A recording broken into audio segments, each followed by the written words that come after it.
To Jesus for the cleansing power. Are you washed in the blood of the Lamb?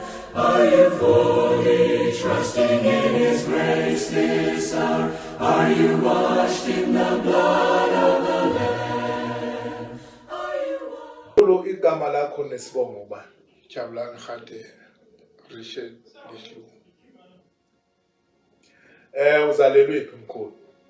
Ngizalele eWeseli, lelo plaza esakhe kule Kudaleni abazali bami ubaba washadela lapho inkonzo lapho seWeseli. Ngizalelwe lapho kuleyo ndawo. Mkhulu akosichazele kancane into oyibonile esihogweni. Esihogweni babone babaningi indlela ecakile. Qala kwabo nokuthi babaphelele lapho umningi babakhala bamemeza badosana amamuye makhuphuke bangomuye umsebenzi bayamemeza wathi uNkulunkulu kimi laba ebithele isikhathi basaphila emhlabeni abenzanga intando yami bazenzela intando zabo wathi manje kungako bakhala kanje uphila kwabo kuzobe naphakathi kulapho bakhona manje isihogo. Manje mkhulu umndeni wakho bowusindisiwe noma Cha baba ngasindiswa ngabazali bami sasikhonze ekhaya kwakunenkonzo yaseWeseli uWeseli yayibambele ekhaya eplazini lapho inkonzo bonke abantu babeza lapho baseWeseli ubaba nomama babakhonze eWeseli sakhulela lapho kufikela leso sikhathi kufikela manje ube ngizosindiswa mina ngisindiswe ngomva kwabazali bami lesabashonile. Mkhulu kwamanje usindisiwe noma cha futhi umkhulu sekahlala kuphi manje? Manje lupele kuyi-Riverside lapho ngangikhona kudaleni kusekhona abazali bami. Okay. Mkhulu sekasindisiwe. Ngisindisiwe. Umndeni wakho nawo futhi usindisiwe.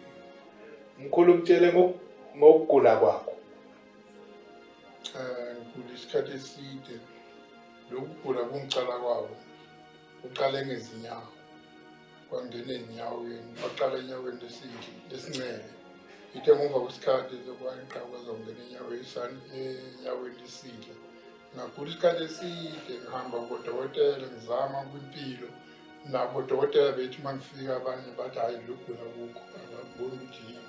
Mara mangifika kwabanye bathi ukugula isifo soshukela bazanqamula lezi nyawo. Ngathi cha mina ngangeke ngakuvumela ukuthi ngaqamule inyawo ithemba lami ngilibone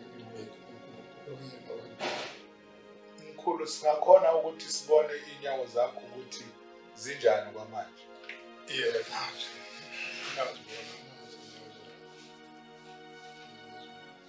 Njengokuba ugula kanje uke waya kweyinyanga mhlawumbe yes abantu lesinto kwenzakala zahluleka.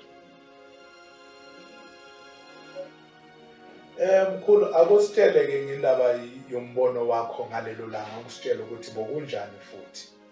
Ngalelo langa sasisengadini unkosikazi wami sasisebenza siklina engadini lelanga latshisa too much. Ithe masuka lapho sathi no ake siyophumula ilanga litshisa kakhulu ngoba lezi nyawo zingiphethe zibuhlungu manje zafutha angisakhoni ukwenza lutho. Ngempela wathi hayi kulungile sihambe siye ekitchen. Ithe masifika ekitchen ngangena mina ngadlulela ngaseDangrong ngafike ngahlala. Mabele ngihleli ngapha ngaseDangrong yena wathi hayi sezokwenza igqodlela igqodlela uyawasha sigcwele izinki uzathi maqedile naye zokuphumula. Mabele ngihleli lapha ngaseDangrong ifastela leli lavuliwe ifastela ivuliwe mangithi bengihleli ngibone ngathi ngiyaphupha ngazi ukuthi kwakwenzakalani mara ngathi ngiyaphupha ngazi ukuthi kwenzakalani. Ngabona imoto emhlophe le moto emhlophe ithe mayifika lapho engayibona ukuthi ifika yahlala ithe mayifika yahlala ngamangala athi le moto mangibheka ngaphansi ngithola ukuthi inomuntu oyedwa ongaphakathi naye umbethe okumhlophe. Le moto imhlophe amasondo wayo le moto afana ngale ngqola lizoqala insimbi ilokuza amasondo wayo anjalo uyedwa ngaphakathi. Ithe mabele ngiyambheka ukuthi hayi ngithukile lapho sekumanga ukuthi kwenzakala wathi hayi mina uNkulunkulu kade wagula awuthuli isizo kade ugula awutholi isizo ohamba ibhedlela nesizo abakuniki isizo mina nguNkulunkulu ngizokutshela iqiniso abantu bami emhlabeni bayahamba abaya ekhaya ezulwini bayafinyelela esifokweni. Mkhulu, manje umuntu lo makafika kuwe uye wathini? Ungubani yena lo muntu? Wathi kimina mafika ngimathi mina ngoNkulunkulu. ngoNkulunkulu mina uzonginikeza umsebenzi ukuthi ngitshela abantu iqiniso. Abantu iqiniso abanalo. Ngalokugula sekuyisikhathi kwangiphatha sengihamba indawo eningi ibhedlela isizwa ngithuli. Wathi uzanginikeza umsebenzi ukuthi ngihambe ngitshela abantu ngoJesu inkosi ophilayo. Unamandla ukuphila egazini kaJesu. Ngoba kuyenzeka labantu la emhlabeni ababatshela iqiniso badlala ngabantu bakaNkulunkulu. Wathi ngizongithuma ngihambe umhlaba wonke. Mkhulu, njengokuba bosokhuluma noNkulunkulu uye wakubonisana. uNkulunkulu ungibonisa kahle, wangibonisa ngabantu abahamba emhlabeni umphefumulo wabo ukhona ukuphinyelela ekhaya ezulwini. Wangibonisa labantu bayakhala baningi bayamemeza bayakhala bayadosana. Angibaboni umzimba wonke, ngangibona umzimba wabo hafu mara bayakhala bayadosana bayakhala bayadosana. Wathi uNkulunkulu labantu njengoba ubabona baye kule ndawo isesifokweni abezanga intando yami basaphila emhlabeni bazenzele intando zabo ukuthanda kwabo. Manje njengoba ubabona bala isesifokweni abakhonanga ukufika angeke bafike ekhaya ezulwini ukuthi bayongena ngoba intando yami abayenzanga basaphila emhlabeni. Mkhulu, manje besicela ukwazi ukuthi abantu labo babonile lapho esokweni bonke abantu abanjani? Abosimame yini? Abantwana kwenzakalani? Abantu besilisa nabantu besifazane nabantwana nje. Mara ukubabona bami la ngangiboniswa khona ngombono babangagcokile umzimba wabo ngangubona kusuka ngenhla kuphela ukwehla kweenyaweni ngangibabona. Mara ngendlela baba baningi ngayo umsindo wabo ukhala kwabo babakhala ngendlela le ukusho ukuthi ngangithi lo msindo engawuzwa lapho wabele usahlile endlebeni zami. Manje mkhulu, bokunomlilo lapho? Kwakungabonakali imlilo, ungangibona nje ukukhala. uNkulunkulu manje angibonisa bona ukuthi laba yibona abangenzanga intando yami. Kumele ngihambe kumina ngitshela abantu iqiniso ukuthi uNkulunkulu uNkulunkulu ophilayo. uNkulunkulu konke awakwenza emhlabeni kwenziwa nguyena. Iqiniso abantu abanalo. Manje labantu ukuze ukuthi bawele esifokweni abatshelwanga iqiniso. Abantu laba abatshelwanga iqiniso kungakho balapho. Kungakho balapho. Manje uNkulunkulu mkhulu uye wakhuluma nawe ngomva kokuthi ubona abantu bakhala lapho. Ngizwe ukhuluma ngendaba ezinye. Kuye kwayenzakalani? Wakutshela ngani? Wathi abantu kumele baguquke bathole iqiniso. Batshela iqiniso ukuthi umphefumulo mawuphuma enyameni bayakhona ukuthola ukuphila okungaphakathi. uNkulunkulu wathi ngitshela abantu ngizohamba ngihambe yonke indawo. Wathi ngizokuma lapho umgwaqo la wenze khona isiphambano. Wathi iy'moto eziphamba lapho ngizokuma lapho abandlula lapho ngibatshele iqiniso. Abantu abanalo iqiniso abanalwazi abanaqiniso. Kungako abantu abaningi baduka bangafinyeleli ukufika ekhaya ezulwini. Mkhulu, okugcina lokho uNkulunkulu akukhulume nawe ngakho ikuphi mkhulu ukuthi wazise abantu? Wathi uNkulunkulu fanele wathi uNkulunkulu mina njengoba ngigula isikhathi eside kanje ngingatholi usizo. Wathi kumele ngiphume ngitshela abantu iqiniso ukuthi abantu benza intando yakhe mabasaphila emhlabeni. Wangibonisa ngalaba angibonisa ngabo bakhalayo. Wathi uNkulunkulu abenzanga intando yakhe bazenzele intando zabo basaphila emhlabeni.